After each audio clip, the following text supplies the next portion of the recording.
ઓમ જાનકી વલ્લભાય નમઃ. હવે આજે આપણે સીતાજીના જન્મનું રહસ્ય જાણીશું કે રામચંદ્ર ભગવાન વિશ્વામિત્રને પૂછે છે કે મારે જે આ બાણ તોડવાનું છે અને જેની સાથે આપ જે કહો છો તો એનો ઇતિહાસ શું છે. તો વિશ્વામિત્ર કહે છે કે દશગ્રીવ એટલે કે રાવણને બ્રહ્માજીએ વ્રત આપ્યું.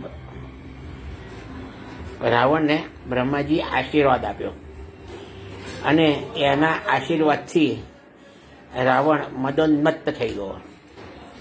હવે રાવણના સસરાનું નામ મય, એટલે એણે એક સર્ક્યુલર બહાર પાડ્યો કે ભાઈ મય રાજાએ જે કંઈ પણ જંગલો મને આપ્યા છે કન્યાદાનમાં, એ જંગલમાં જે કોઈ પણ ઋષિમુનિઓ રહેતા હોય એ ઋષિમુનિઓ પાસે પણ ટેક્સ કર ઉઘરાવવાનો.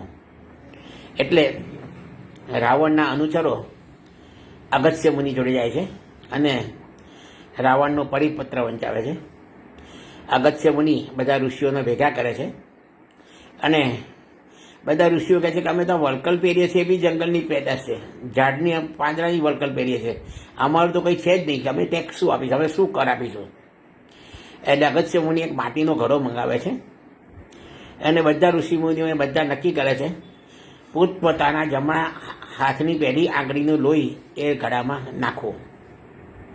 પછી એ બધા ઋષિમુનિઓના રક્તથી ભરેલો ઘડો એના પર ઢાંકી અને અગસ્ત્ય મુનિ રાવણના અનુચરને આપે છે કે ભાઈ લે, આ અમારો ટેક્સ છે જેના પર અમારી સંપૂર્ણ માલિકી હતી, જઈને રાવણને આપજો અને કહેજો કે આમાંથી જે કંઈ પણ પેદા થશે એનાથી સંપૂર્ણ રાક્ષસ કુળનો નાશ થશે.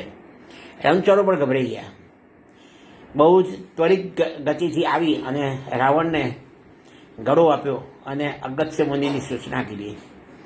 એટલે રાવણે એ ઘડો મંદોદરીને સોંપ્યો અને કહ્યું કે આમાં જે કંઈ પણ છે એનાથી રાક્ષસ કુલનો નાશ થવાનો છે, એટલે આને તું અડતી નહીં કે કોઈના હાથમાં આવવા દેતી નહીં.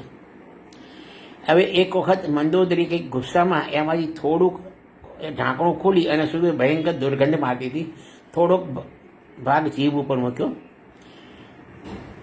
હવે આ જે મંદોદરીએ ચાખ્યું એને ટેકો કરતા બધા સાહિત્યમાં કેટલાક પુસ્તકમાં કહ્યું છે અને એનાથી મંદોદરીના ગર્ભ રહ્યો.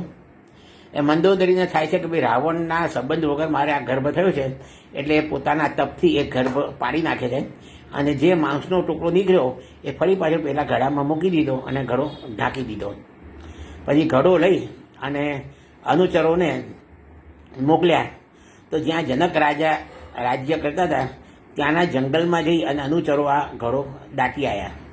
હવે બહુ મહેનત ના કરવી પડે એટલે અનુચરોએ ઉપરના લેવલે ઘડો દાટી દીધો. હવે જે ભૂમિ ઉપર સાધુ સંતોના લોહીનો ઘડો દાટ્યો હોય ત્યાં શું દશા થાય. વરસાદ બંધ થઈ ગયો, ભયંકર દુકાળ પડ્યો, લોકોને ખાવા પીવા માટે પૈસા નહીં. આ જનક રાજાનું આખું રાજ્ય ગરીબ ગરીબ થઈ ગયું. જનક રાજા યાજ્ઞવલ્ક્ય મુનિના શરણમાં જાય છે. યાજ્ઞવલ્ક્ય મુનિ કહે છે કે ચલ, તારા રાજ્યની ભૂમિનું મારે પરીક્ષણ કરવું પડશે. એમ કરતાં કરતાં જ્યાં ઘડો દાટેલો ત્યાં આવીને ઊભા રહ્યા કે આ જગ્યા પર એક યજ્ઞ કરો અને આપણે તો બધા સાધુ સંતોને બોલાવી અને એમને આપવા માટે સોનાની દક્ષિણા પણ પૂરતી નથી, એટલે ઇન્દ્રદેવ આપણા ઉપર દયા કરશે અને યજ્ઞ કરતાં પહેલાં જ આપણું બધાનું ભલું કરશે. એ પહેલાંના વખતમાં એવું હતું કે જ્યારે યજ્ઞ કરવો હોય ને તો યજમાન સોનાનું હળ લાવે અને આખી જમીન ખેડી નાખે અને પછી સમતલ બનાવે. એટલે હળની નીચેનું જે પાનું હોય ને લોખંડનું એ સહેજ કાળું હોય, એને શીત કહેવાય.